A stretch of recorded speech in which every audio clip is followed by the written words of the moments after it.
All right, everybody, welcome to Math with Grace. For this video, we're going to be working through Geometry, Book 1006, Section 3, but not the whole thing. We're basically doing pages 57 through 76. So in last week's video, we covered the first type of angle measurements, special angle measurements. And now in this video, we're going to cover the other two. And type 2 starts right here on page 57, and it starts with Theorem 612. And that tells us that the measure of an angle formed by two scants, remember a scant is a line that crosses a circle at 2 points, okay? So the measure of an angle formed by two scants that intersect, this is the important part, inside the circle is equal to half the sum of the intercepted arcs. Remember that sum is addition. So what this is saying is if we have two lines intercepting this circle and they cross each other inside the circle, the measurement of this angle here is equal to 1/2 the measurement of this intercepted arc added to this intercepted arc. Okay, this measurement angle is the same as this one, because they are what kind of angles? They are vertical angles, right? They are directly across from each other when two lines intersect. So the measurement of angle 1, they show it only on this side, but it is this one as well. So what we have to do to find this measurement is add arc AD to arc BC and then take half of that. All right, so that's Theorem 612. Let's turn the page. So we're in book 1006, section 3, page 58. We're going to look here at problem 321. They're asking us to tell them the measure from this drawing of angle 1, 2, 3, and 4. All right, well, we're going to start with angle 1 and angle 3, not only because they're equal, right? We know that the measure of angle 1 is equal to the measure of angle 3 because they're vertical angles, right? We also know that the measure of angle 2 is equal to the measure of angle 4 because they are vertical angles. So we're going to start with the 1 and the 3, it doesn't matter which, because those are the arc measurements that we are given, all right? And rather than figure out, because we could, right, we could figure out the other arc measurements, but we're not going to do that right now. We're going to just use what we've got here. And remember that the measure of our angle is equal to 1/2 times the sum of the intercepted arcs. And I'm just going to draw it like that, the generic version. Okay, this is the generic version. These are the intercepted arcs. So the intercepted arcs. Okay, so that being said, we know that the measure of angle 1 is equal to 1/2 of the sum of its intercepted arcs. So angle 1 and these two scants, right, they intercept here and here. This is where they cross, right? If you want to extend the lines, you can do that. So they intercept this arc and they intercept this arc. So those are the two things we're going to add together. 50 plus 30. So it's going to be equal to 1/2 of 50 plus 30 is 80, right? So it equals 40 degrees. Make sure when you're writing these that you're putting the little degree symbol. So we know that if the measurement of angle 1 equals 40 degrees, the measurement of angle 3 equals 40 degrees because they're vertical angles and vertical angles are equal. Now, here's what we do next. Choose either 1 or 2, or 2 or 4. It doesn't matter. I'm going to choose 4 for right now. But if we look at just angle 1 and angle 4, I'm going to try to draw it like out here. It kind of looks like this, right? Together they form opposite rays, right? And what do we know about angles that come together whose opposite sides form opposite rays? That they are supplementary, right? So we know that angle 4, and I kind of used up all my space, but the measurement of angle 4 is equal to 180 minus 40, or the measure of angle 1. together they form a straight line. So this is 180 degrees altogether that they're sharing. Well, angle 1 is taking up 40 of those, so angle 4 must have the rest. And the rest is 140 degrees. And if angle 4 is 140 degrees, then angle 2 is 140 degrees, right? So really, if you solve for one angle here, you're getting 2, because that angle has a friend that it's equal to. This angle has a friend that it's equal to. Okay?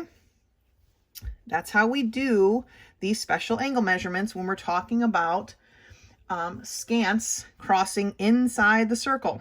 So let's look at problem 22, 322.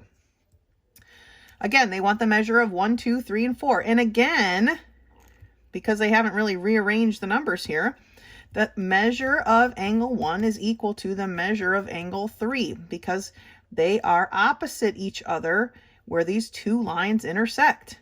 Okay, and the measurement of angle 2 is equal to the measure of angle 4, because they are opposite each other where these two lines intersect.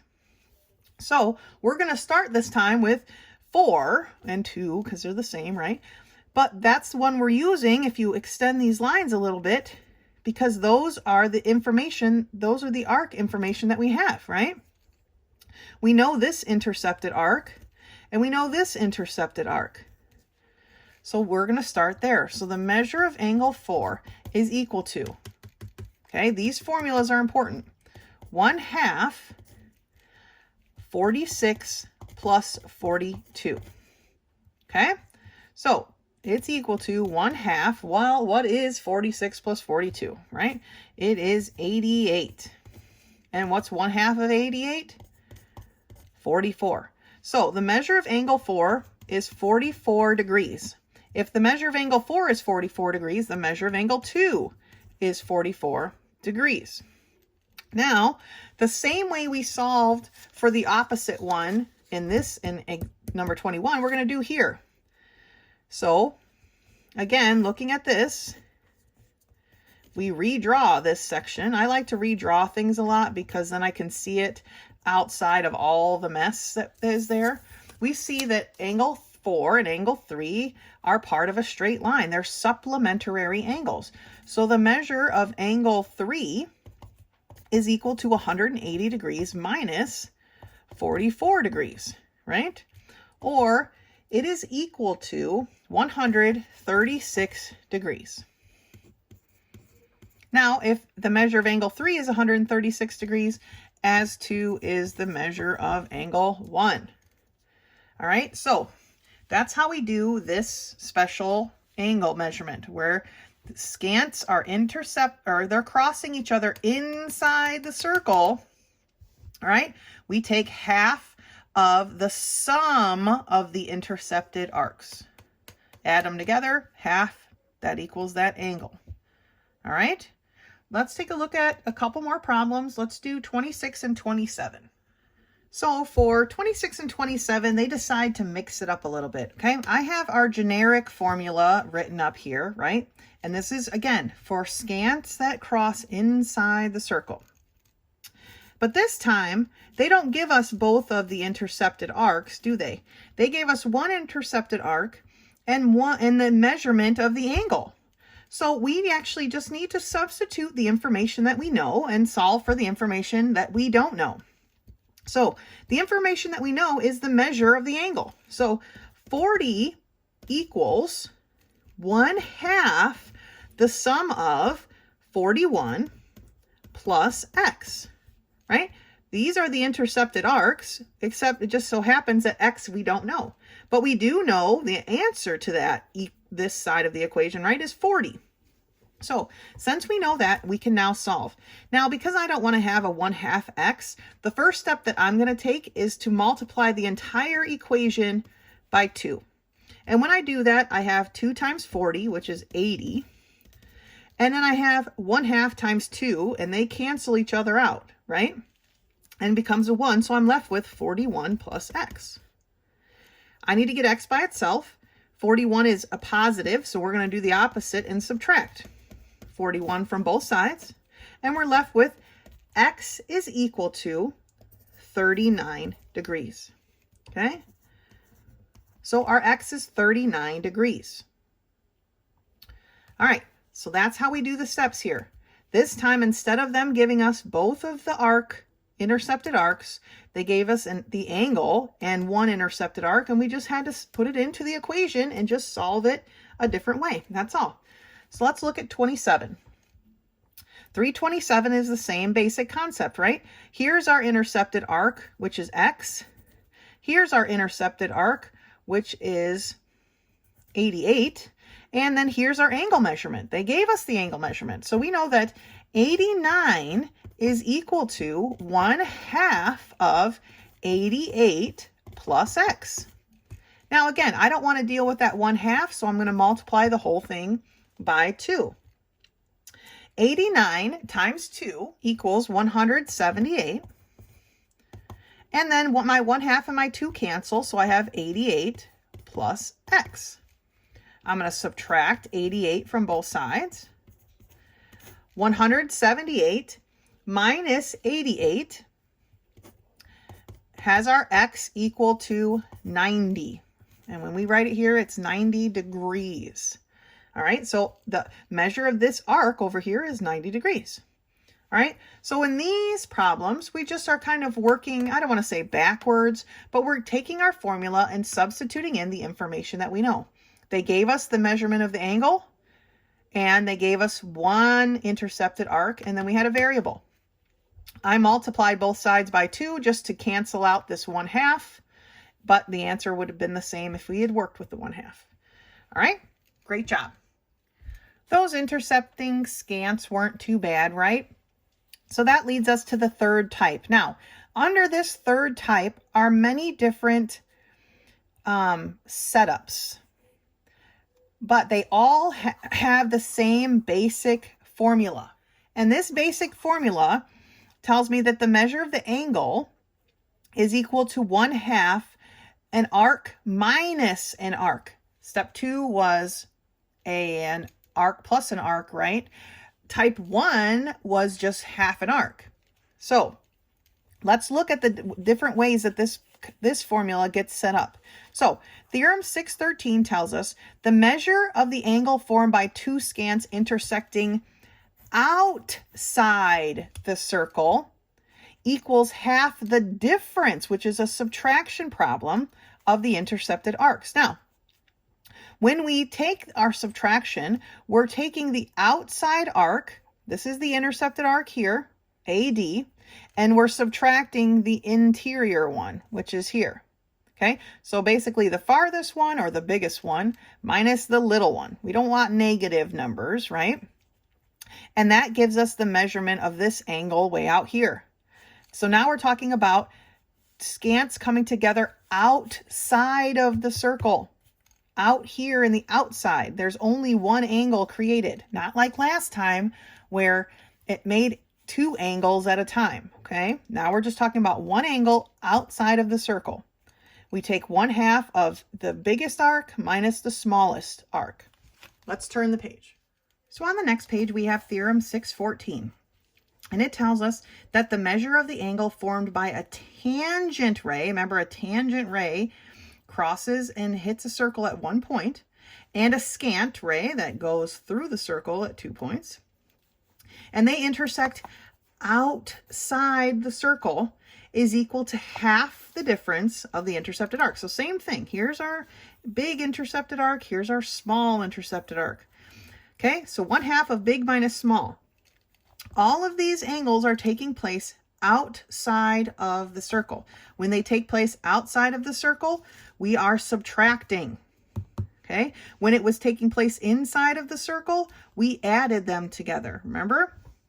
Okay, then the next setup for this is at the bottom of page 62.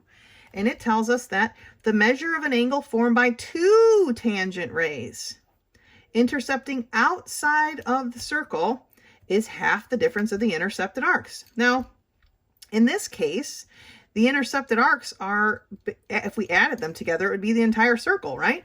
But we're subtracting them. So we're subtracting this big one minus the smaller one. Okay.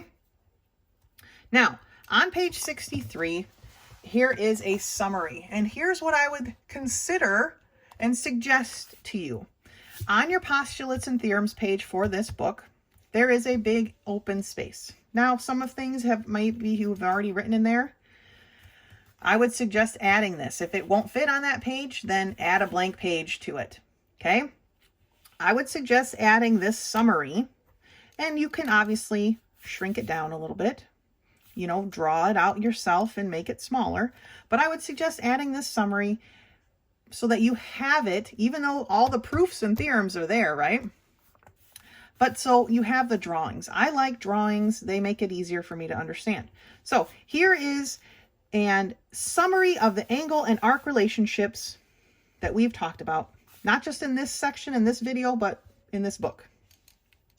The central angle is equal to the intercepted arc. Okay? Summary. Inscribed angles. So remember, an inscribed angle is an angle that's basically its vertex is on the circle and it goes out to the other sides. The inscribed angle is half the intercepted arc. All right? An angle formed by a tangent and a scant with the vertex on the circle is half the intercepted arc. All right, let's turn the page. The angle formed by two scants with the vertex inside the circle. This is why I'm saying drawings are nice, because you can see that it's inside the circle, right? Is equal to 1/2 the sum of the intercepted arc. So intercepted arc plus intercepted arc, take 1/2. All right. The angle formed by two, I'm going to just slide up a little bit here. The angle formed by two scants with the vertex outside of the circle is 1/2 the difference, subtraction. AB minus CD in this case, okay? Big arc minus little arc times 1/2. The angle formed by a scant and a tangent with the vertex outside of the circle. Big arc minus little arc times 1/2. The angle formed by two tangents, okay? Outside of the circle. Big major arc, right? Minus the minor arc times 1/2. All right? So that's a review. I would suggest copying this onto, or making a separate sheet if you need to, your postulates and theorems page. So you have the drawing next to the formula. Drawing, formula, drawing, formula, drawing, formula. You don't need all the words, right? You can see that it looks like this. Here's the formula. If it looks like this, here's my formula. If it looks like this, right? So drawing, formula, postulates and theorems page. Let's take a look at some of these problems. All right, so let's take a look at problem 34. And they want us to solve for the measure of angle 1. Now, angle 1 is on the outside of the circle. Immediately we should know that we are going to be subtracting. And the formula we're going to use is for the measurement of the angle is equal to 1/2 the big arc minus the little arc. Okay? B arc equals big arc, right? Little arc, or L arc equals little arc, just for reference, okay? So the measure of angle 1, because that's what this is equal to 1/2 of the big arc, which is my 100 degrees, minus my little arc, which is 30 degrees, okay? So it's equal to 1/2 of 100 minus 30, which is 70, right? And what is 1/2 of 70? It is 35. So the measure of angle 1 is 35 degrees, okay? We subtract the big arc from the little arc, or sorry, the little arc from the big arc. Okay, big arc minus little arc, and take 1/2. Let's look at number 36. Now here in 36, we have a tangent and a scant, right? But the formula is the same. It is the measure of the angle is equal to 1/2 the big arc minus the little arc, right? So the measure of angle 1 is equal to 1/2 of 280 minus 60, or 1/2 of 220, which is 110 degrees. Okay, the measure of angle 1 is 110 degrees. Let's turn the page and look at a couple more problems. Now, I want to go over problem 43 and 44 because these problems are a little bit different than the rest, although 41 and 42 are close to being similar to this, but I want to do these special. Now, here I have two tangents intersecting outside of my circle, so I know I'm going to be subtracting, right? And I'm subtracting this big arc minus this little one. Well, I have my measurement of my degree, and I have a variable, but I don't have another number or variable to work with. But I do, don't I? Because I know that this tangent, or these two tangents, break this circle into two pieces. Okay? This piece, which is x, and then this piece, which we don't know. But we do know that the whole entire circle is 360 degrees. So if you add a whole entire circle, and I'm trying to grab a couple things here. If you add a whole entire circle, and I know this one's kind of split in half, so it's kind of silly, but I'm just trying to give you an idea. And you broke a piece off, an X size piece, what would you have left? Well, you would have the whole circle minus that X size piece, right? The whole thing minus that X size piece is what you have left. So we know that this section over here is 360 minus that X size piece. The entire thing minus the X size piece. Now we have enough information to put it into our formula, which is the measure of the arc is equal to 1/2 the big arc minus the little arc, right? So we have that information. Let's do it. The measure, oh, we already know the measure. The measure of the angle is 70 degrees. So 70 is equal to 1/2. What's our big arc? Well, our big arc is 360 minus x. And we're going to subtract from that our little arc. Well, our little arc is x. Now we have a setup that we can solve. First, before we combine any of this stuff, I want to get rid of this 1/2. So I'm going to multiply the entire equation by 2. 70 times 2 is 140. And then my half disappears. So I'm left with 360 minus x minus x. So minus 2x, right? X minus x, negative x minus x is negative 2x, because there's a 1 here basically and a 1 here. Negative 1 minus 1 is negative 2. Okay, now we can subtract 360 from both sides. Okay, if you were worried that we were going to be working with negatives, we aren't, right? We're subtracting 360 from both sides. So what does that give us? Well, we have a negative 220 equals negative 2x. Negative 2 is being multiplied by x. We're going to do the opposite and divide. And we get x is equal to negative 220 divided by negative 2. Our answer is going to be positive, and it's 110. So x is 110 degrees. Now we could find out what this other chunk is too, but they're not asking for it, so we're not doing it. All right? We don't need to do more than is necessary. But we solve for the measure of this arc right here. All right? So, keeping this in mind, let's take a look at 44.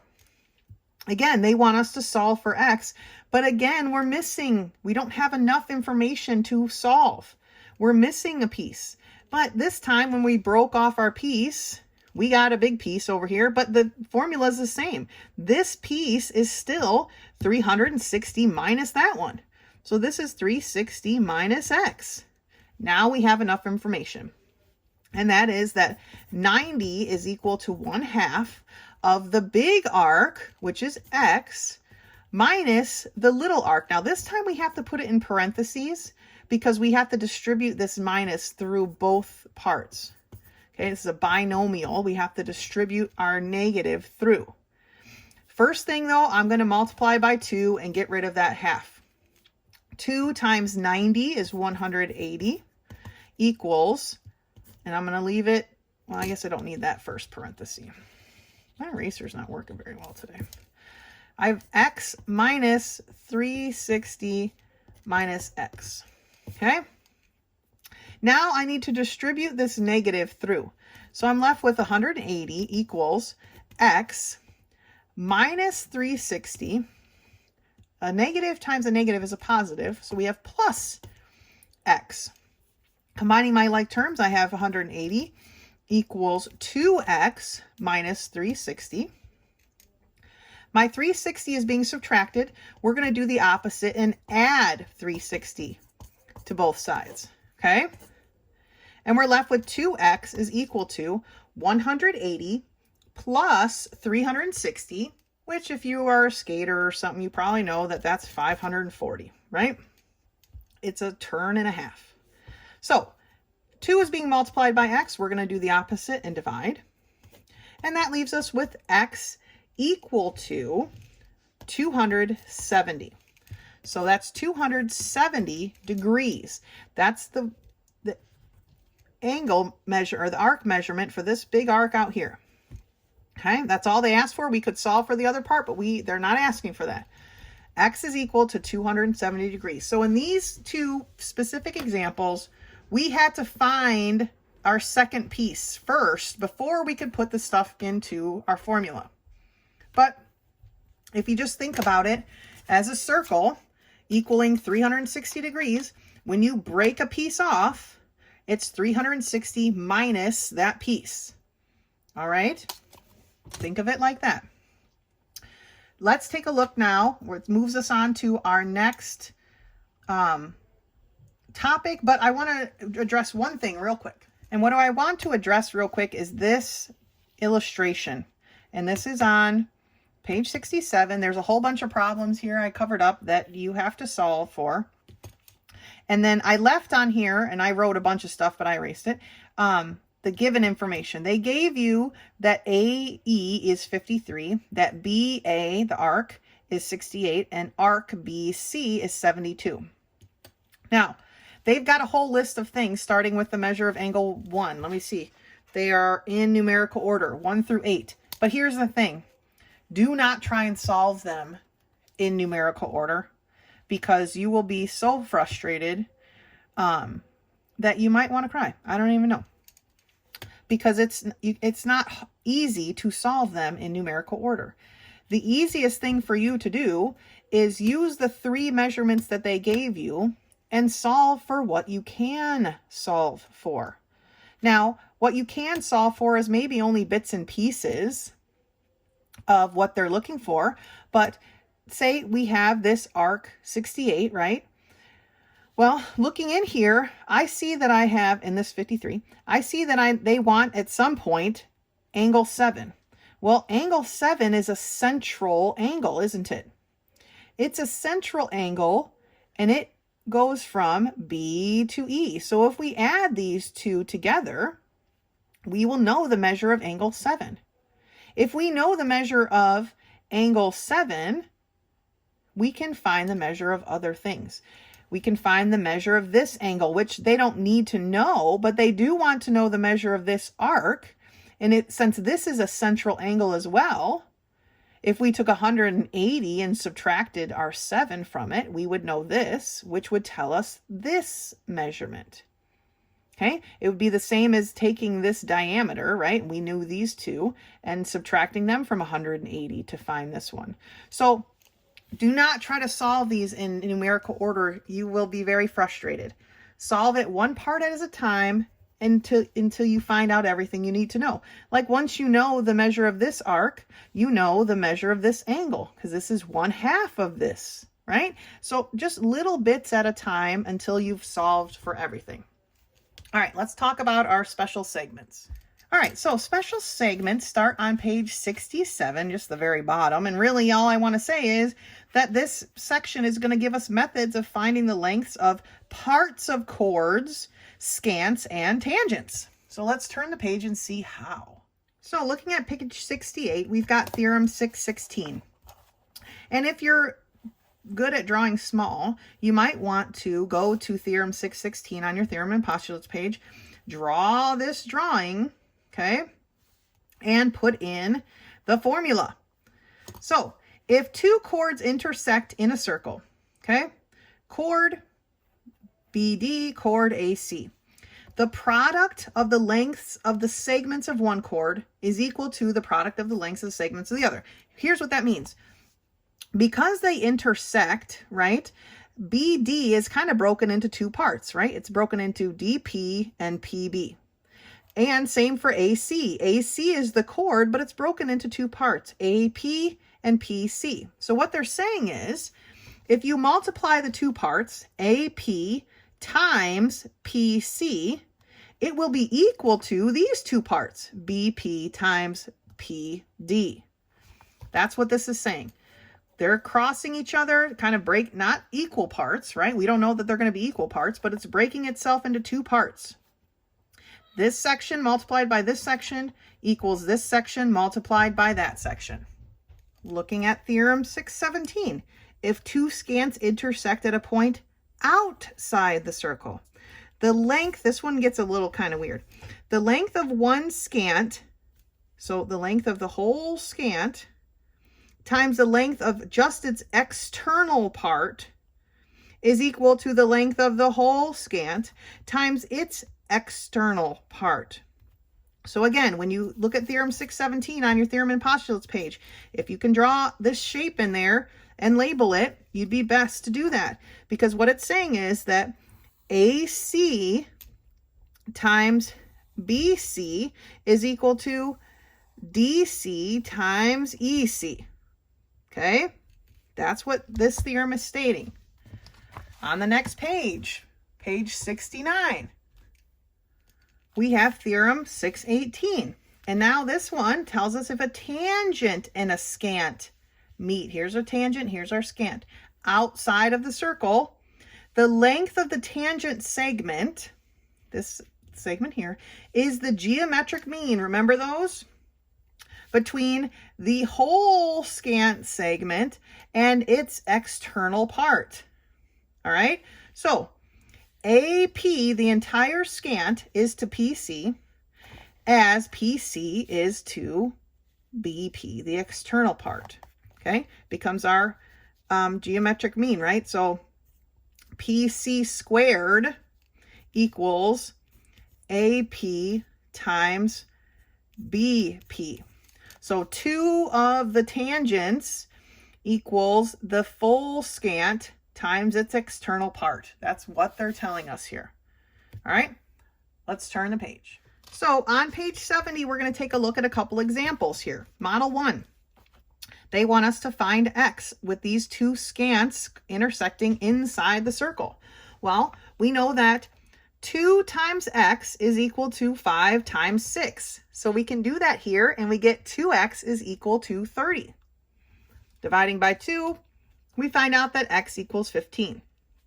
All right. This is a nice way of labeling these. Maybe it's better than my swoops, right?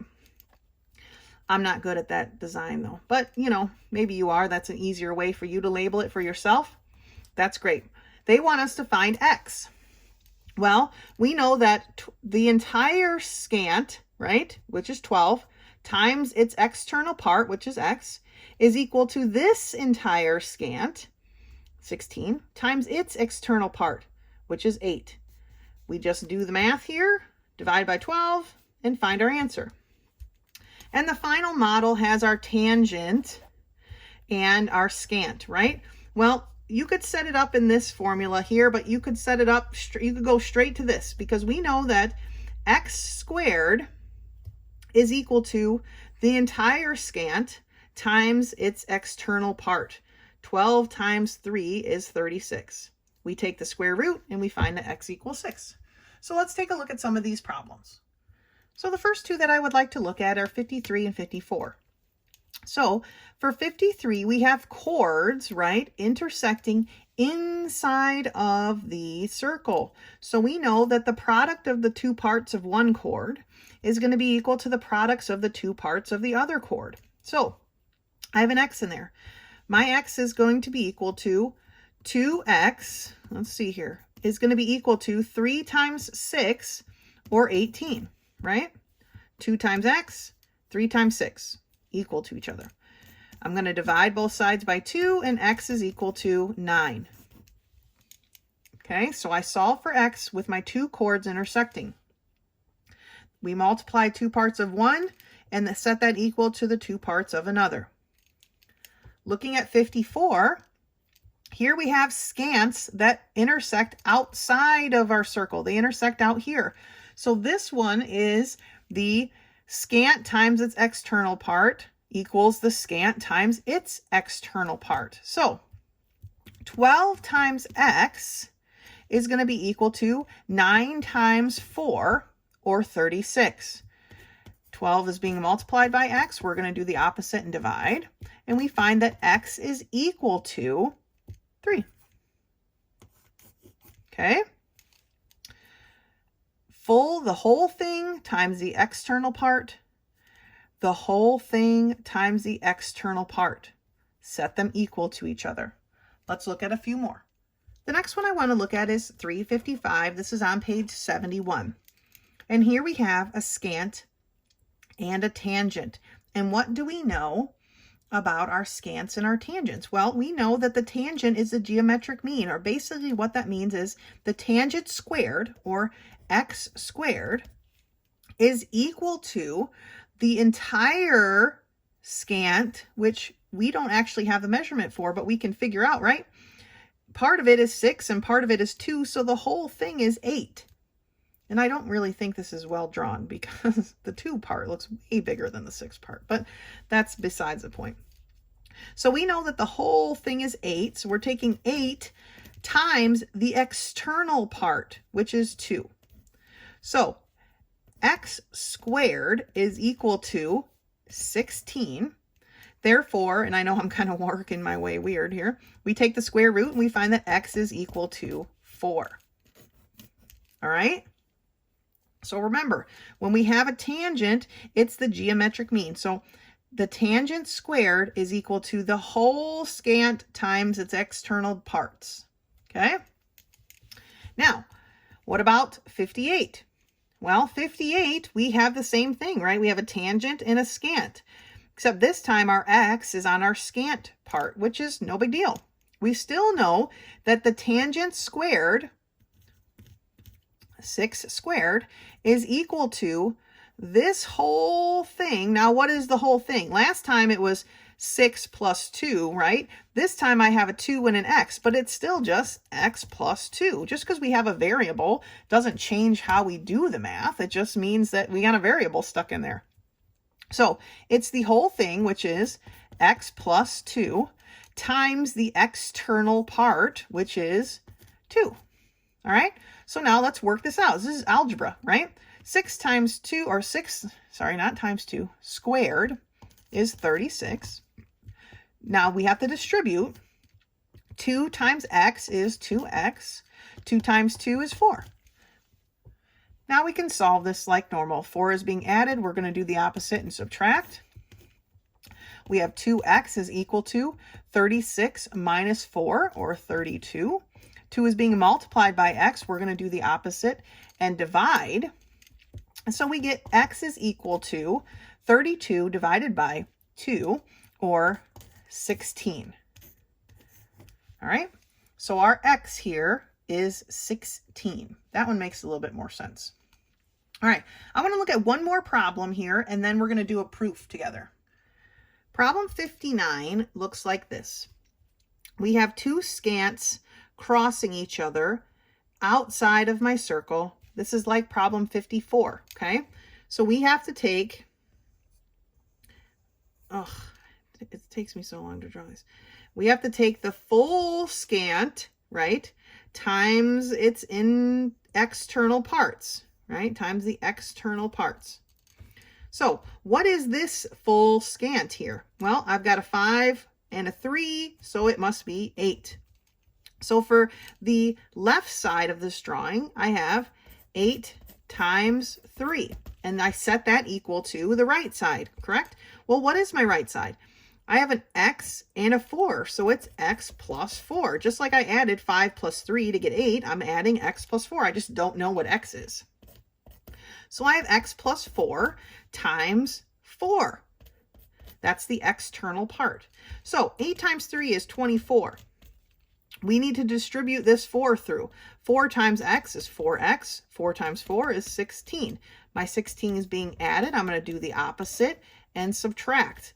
I get 4x is equal to 8, right? 4 is being multiplied. I'm going to do the opposite and divide. And that tells me that x is equal to 8 divided by 4, or 2. So my x is equal to 2. All right. Sometimes they're not going to be straight up numbers that we can just work out.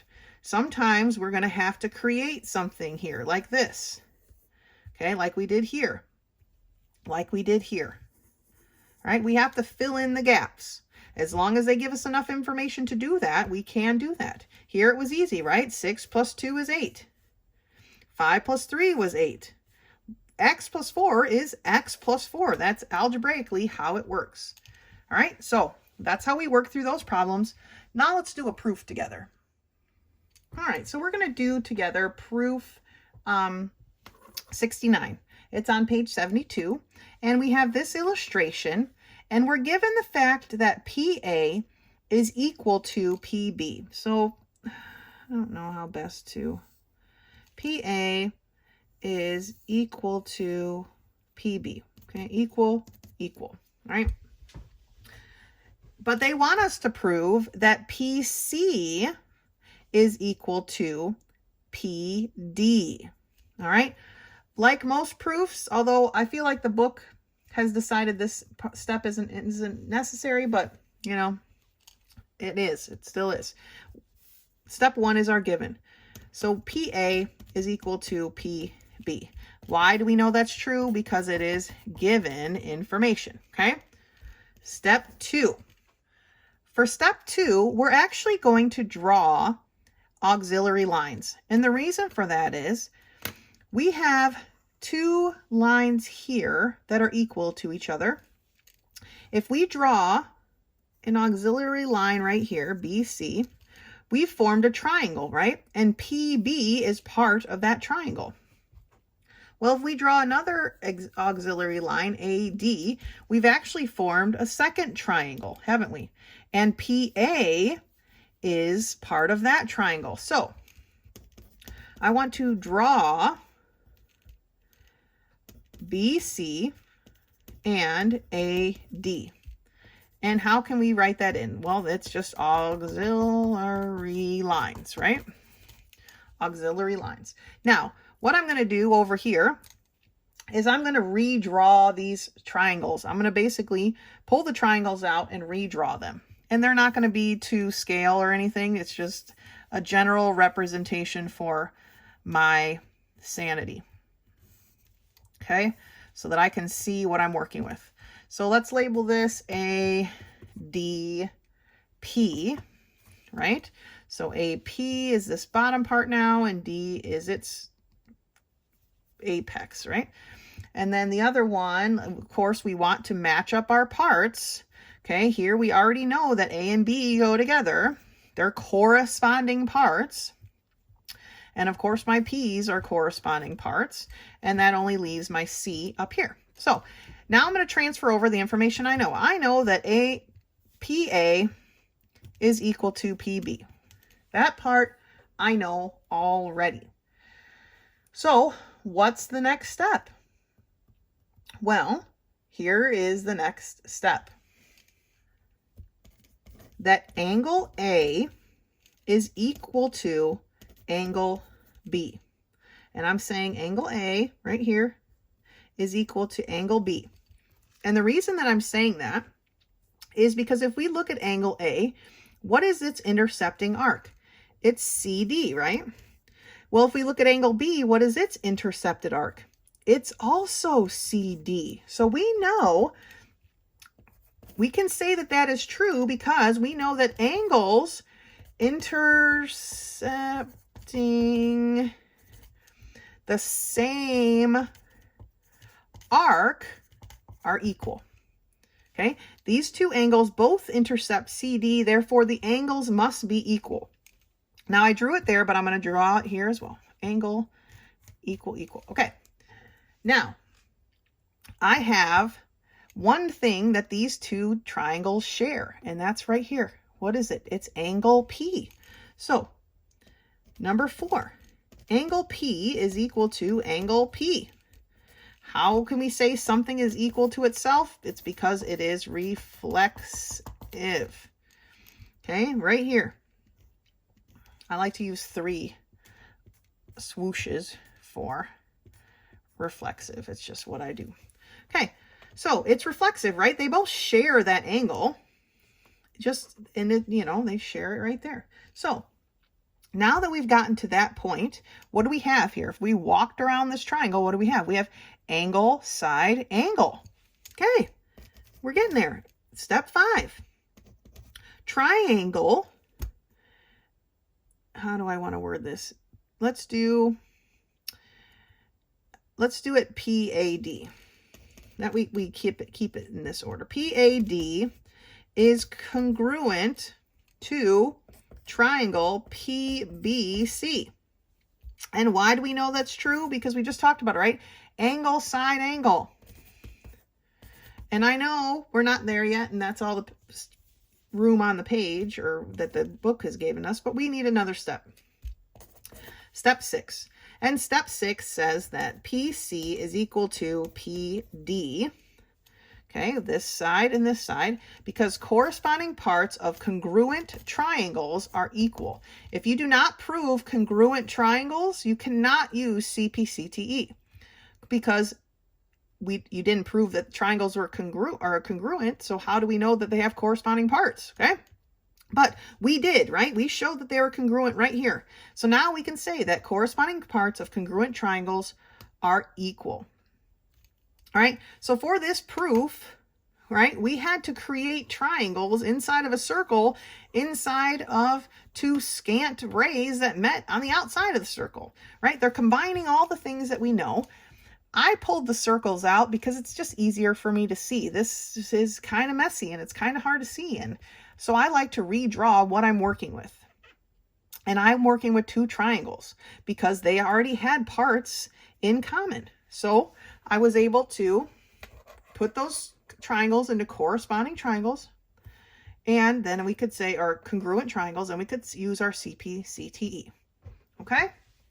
If questions come up along this section, please don't hesitate to let me know or meet me in my office hours. Otherwise, until next time.